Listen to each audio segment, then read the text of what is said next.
sur le réseau de la cybersécurité. Aujourd'hui, on va voir comment configurer MySQL pour qu'il communique avec GLPI dans la configuration. Configurer Apache, donc on va configurer Apache pour GLPI et GRR. Comment configurer les certificats SSL en mode auto-signé. Et comment activer les ports Apache pour qu'il active les ports différents suivant les différents sites. Parce que entre GLPI et GR, on va utiliser des ports différents, aussi bien pour le HTTP que le HTTPS. En fait, on va faire une redirection. La première chose qu'on va faire, la première chose à faire sera de configurer notre MySQL pour qu'il accepte la connexion qu'on va installer GLPI pour qu'il accède à la base de données. Il y avait déjà une étape avec l'installation de la base de données ainsi que l'utilisateur GLPI qui avait été créé ainsi que sa base de données. Donc si vous ne l'avez pas vu, revoyez la vidéo que j'avais faite sur ce sujet. Alors là, on va aller sur le serveur de la base de données. Donc là, je suis sur le serveur de la base de données. Donc je me connecte. Alors là, il nous faudra l'IP de cette machine pour qu'on lui dise de se connecter avec cette base de données. Donc pour avoir l'IP de cette machine, on fait un IP A. Et on voit que c'est 192.168.60.234 ou on peut regarder notre topologie qui est la même adresse IP ici. Donc on va éditer le fichier de configuration MySQL, donc avec Vime, avec les droits administrateurs. Donc il se trouve dans etc MySQL, MySQL confondé MySQL DCNF. Et là, alors le problème, c'est qu'on n'avait pas configuré le bin adresse, donc là l'adresse qui va recevoir les connexions. Et nous, il va pas se connecter sur le localhost, mais il va se connecter sur notre propre IP de la base de données. Donc, on avait bien vu tout à l'heure que c'était 192.168.60.234. Alors là, on fait la même chose aussi pour tout ce qui est extension MySQL. On fait aussi à 192.168.60.234. Alors, on fait échappe, on fait deux petits points, on fait X pour sauvegarder et quitter. Et là, c'est bon. Donc là, notre MySQL va bien écouter sur cette adresse. Donc normalement, ça devrait être bon. La prochaine étape, c'est de créer un certificat. Donc le certificat, on va le créer via les sites web. Donc on va le créer sur le serveur extranet. Donc sur le serveur extranet, pour créer le certificat, il faut d'abord créer le fichier où on va mettre les certificats. Donc on va faire un sudo, on fait un macdir pour créer le répertoire, on met l'option P pour créer les répertoires Office, donc plusieurs répertoires à la fois. Donc on va le mettre dans etc SSL et on va le mettre dans local cert. On fait administrateur, donc là on met le mot de passe. Et là on va générer notre certificat. Donc on le génère avec OpenSSL. On va le générer en mode administrateur. Donc on fait un sudo OpenSSL. Alors on fait une requête pour créer une nouvelle clé de type X509. Alors ce certificat, il faudra qu'il soit valide. On va le mettre valide pendant 365 jours, pendant une année. Vu qu'on a configuré les envois de mails automatiques, je vais pas vous le montrer, mais il sera possible par exemple de générer une notification avec un cron tab pour vous dire au bout de quelques jours avant que le certificat soit plus bon, de le revalider ou directement de le revalider automatiquement. Après, on peut créer aussi des alertes et un tableau qui nous dit bon il y a telle tâche à planifier à telle date, etc. Et que tout soit bien clair, bien noté et notifié dans un tableau de bord, par exemple si on est en entreprise, avec un suivi régulier de maintenance curative et préventive évidemment. Donc on fait etc, on va le mettre les permissions du certificat dans etc SSL, donc local, certes. On va l'appeler Apache PEM. La clé. Donc la clé, on va la mettre pareil dans SSL, dans local, certes. Et pareil, on va l'appeler aussi Apache, sauf que l'extension, ça sera key. On fait entrer, là on voit que ça valide notre certificat, il va nous demander par exemple les deux premières lettres de notre pays. Par exemple, si on est en France, on met FR. Là, il nous dit la date de notre province ou de notre état. Donc là, ça peut être aussi bien, ou la ville, ça dépend comment vous le définissez en américain, c'est pas forcément la même. Vous pouvez mettre par exemple, Finistère ou un nom de département, vous pouvez mettre d'autres noms, ou un nom de ville. Par exemple, là, je mets Bretagne. La ville, je sais pas, une ville en Bretagne, Brest, par exemple. Organisation, name, pas mon entreprise. Et non, section web, donc hébergement web, votre nom, donc le serveur, etc. Extranet, ou ouais, adresse, bon on peut mettre des adresses, hein, vous mettez l'adresse que vous voulez. Et là, notre certificat est généré. Donc là, c'est bien, le certificat est généré, mais là, Apache, si on connecte, il va se connecter par le site web par défaut. Et cette configuration ne nous plaît pas. Alors, la première chose, on va vous montrer où Apache configure les différents sites. Donc, on peut aller sur etc Apache 2.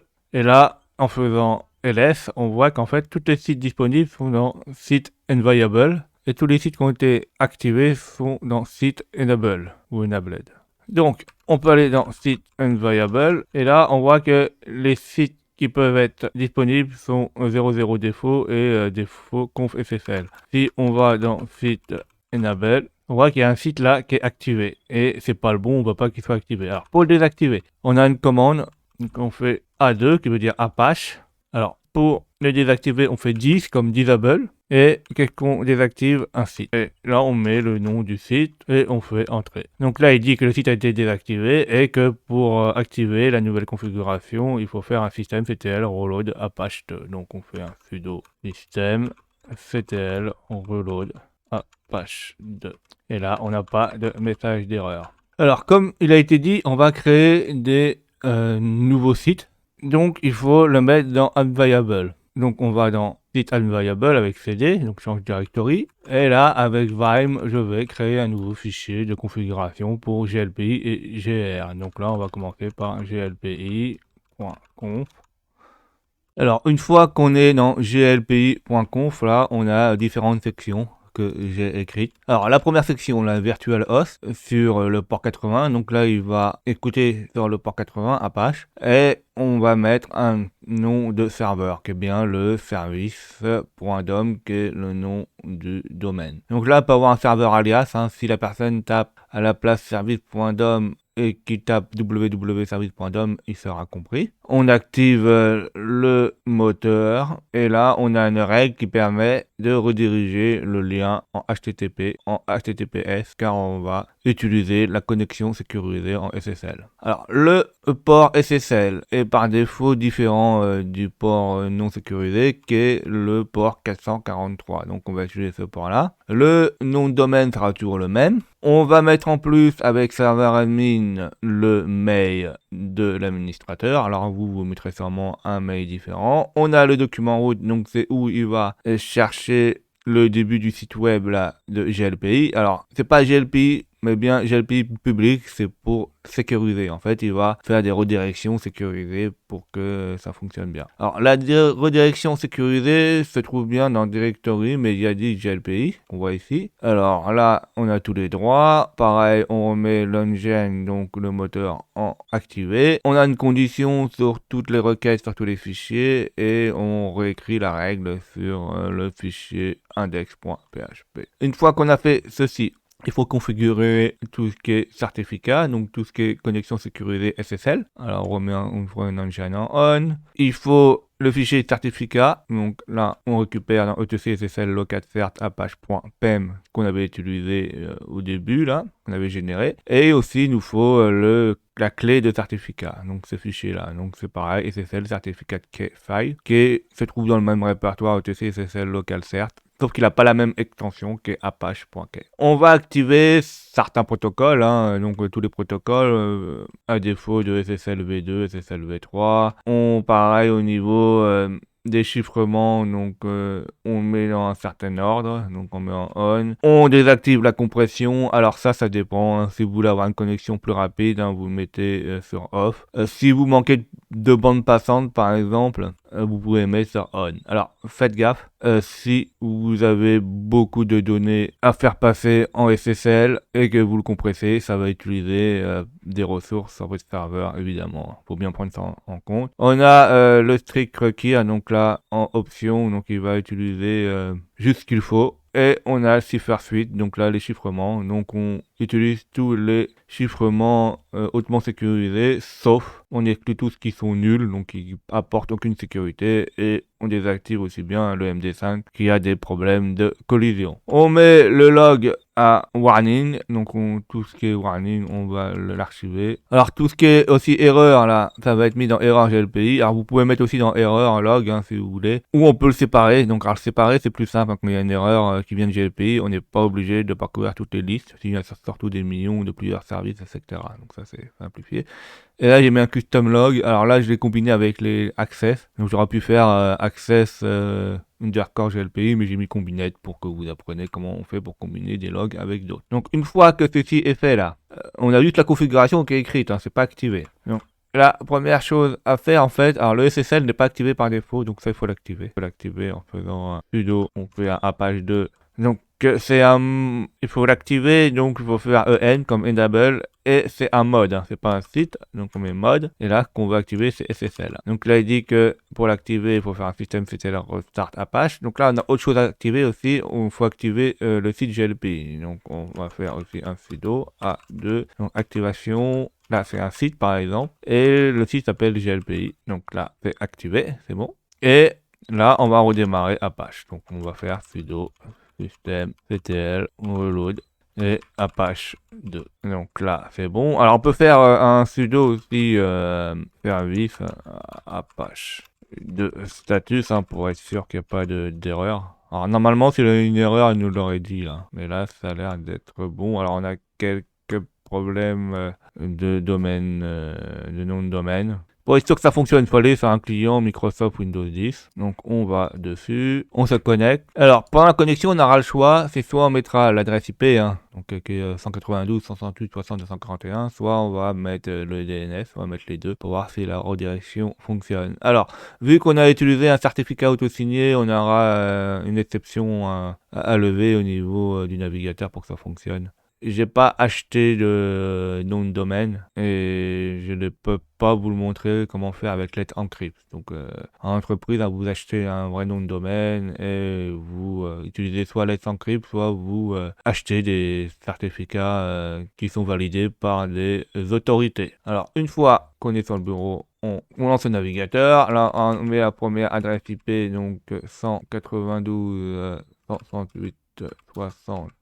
241. Et là, on dit qu'il y a un RIC programmable de sécurité. Oui, parce qu'en fait, c'est un certificat auto-signé. Si on fait avancer, il dit que erreur self-signed cert, qui veut dire certificat auto-signé. Donc si on affiche le certificat, on a bien les choses qu'on avait configurées avant. Il y a bien une clé RSA, etc., etc., l'IDISH, donc c'est bon. Donc on fait accepter les risques et poursuivre. Et là on voit qu'on a notre installation qui commence. Donc ça, cette installation-là, on la commencera plus tard, dans une prochaine vidéo. On peut essayer de faire HTTP, donc à la place mettre service.dom, voir si ça fonctionne.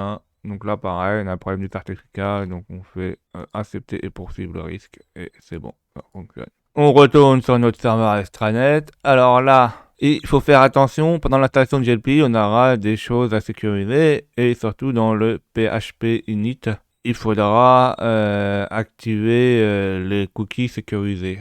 Donc ça, il faudra modifier le fichier PHP init. Et il faut le trouver. Alors pour le trouver, il faut faire un sudo. Donc on utilise find pour trouver. Donc on va le trouver à partir du répertoire racine. Alors on sait que le nom s'appelle PHP init. On veut pas qu'il nous affiche les erreurs, donc on les remet dans device null. Donc là, elle a détecté deux PHP unis, on va les modifier, donc on fait sudo prime etc PHP, on met bien le bon nom, donc 1 et 8, que c'est cli PHP uni. On peut chercher cookie, on peut faire n comme next pour naviguer. Alors, il faut que la session cookie, là, secure, soit en true, pour que ça fonctionne.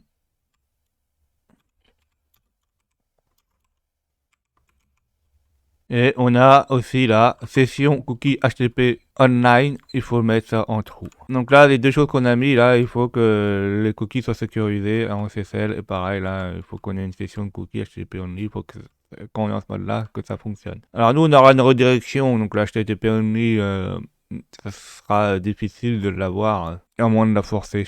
Donc ça, sur CLI, on l'a fait. Là, on va faire la même chose sur Apache 2. Donc c'est sur PHP, ini, cookie.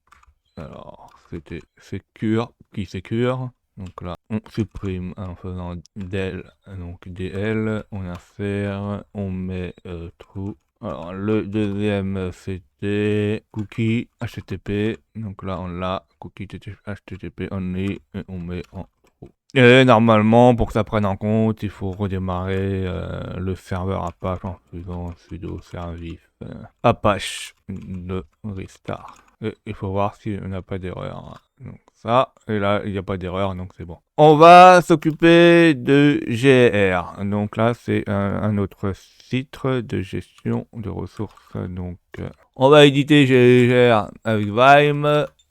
Alors donc là c'est la même chose, hein, sauf que le problème c'est que le VirtualOS c'est plus le même, c'est en 8080. On va faire une redirection du port 8080 en port 4483. Le nom du serveur c'est exactement le même. En fait pour différencier GRR et GLPI, on a juste changé le numéro de port. Alors vu que là c'est pas une redirection de port standard, on est obligé de le forcer, donc on fait une redirection de port avec Rewrite Condition. Donc là il va dire par exemple s'il trouve le site, donc le nom de domaine était là avec le port 8080, il va réécrire cette règle et cette règle va être en fait de modifier en HTTPS avec le nom du serveur plus le nouveau port qui va être forcé en 4443. Donc là on va passer en VirtualOS donc en 4443. Donc c'est exactement les mêmes choses que sur GLPI, hein, on modifie en GRR plutôt. C'est les mêmes protections, c'est exactement la même chose là au niveau des certificats, on prend le même certificat, le même niveau de sécurité. Alors au niveau des logs là, on n'oublie pas de modifier en GRR.